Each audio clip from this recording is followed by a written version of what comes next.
Good morning, YouTube. Derek here, Hardball Crazy, come back at you with another drive-by talk session about Slapgate.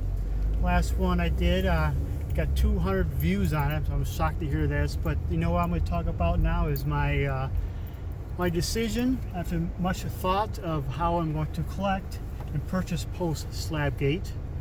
My history of slab purchases is not deep.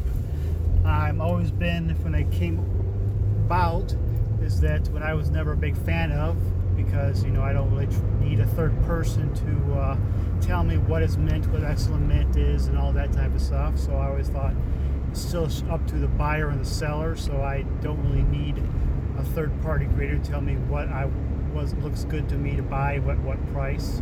So I've always been opposed to it, but as I get, time went on and I'm starting buying old, more pre-war stuff, at least the TPGs is more needed, I believe. But since Slapgate has appeared upon us, I thought I need to change my thought process. So for me, like I said before, that no matter if somebody offered me, say, Ricky Henderson excellent mint condition card for a certain price, I want to look at the card. If somebody offered me a Ricky Henderson PSA 7 or 8 at a certain price, I said, you know what, I'm not going to take that graded card, PSA, SGC, and still not look at the card. I still want to look at the card. So for me, the holder is not the high priority, is the card. I want to purchase the card, not the slab.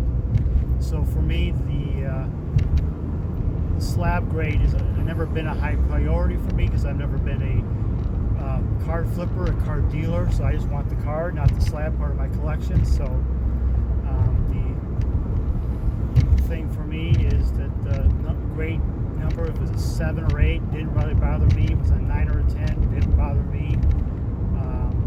I just want the card itself. But for me, the greatest purpose of all is for the grading companies is to tell me that at least this card is authentic.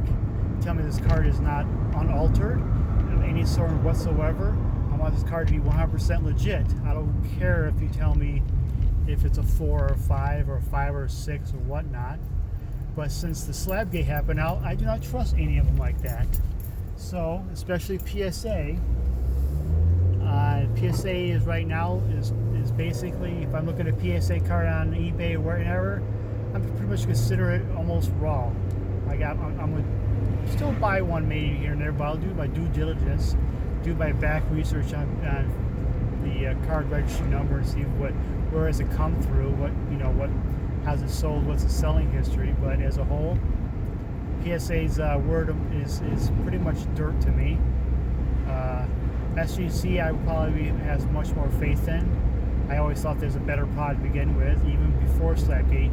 PSA has so much, everybody's showing their grades on YouTube. I always see so much irregularities and inconsistencies, and how they grade is like, That's why I never had gone to try to get my collection graded or anything like that, because I don't fully trust them.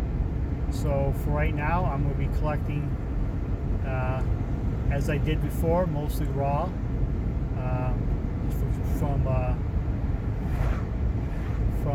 trusted sources. I will buy a few graded cards here and there, but I will definitely, I've always done before, is buy the card, not the slab. So I do not take high priority in slabs. It's the card I collect.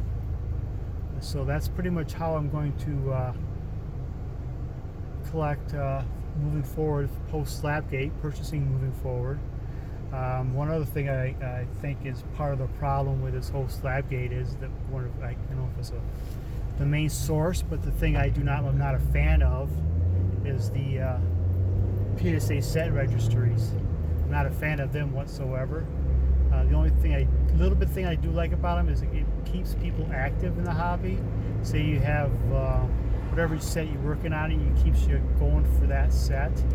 But the thing I absolutely do not like about it is that it's sort of these set registries where people try to complete the set with the highest grade. There's like a competition among each other to try to get the best grades in the completed sets. And I don't like this whole competition thing among collectors. We all should just try to complete sets as we like on our own pace. This whole competition getting the highest grades of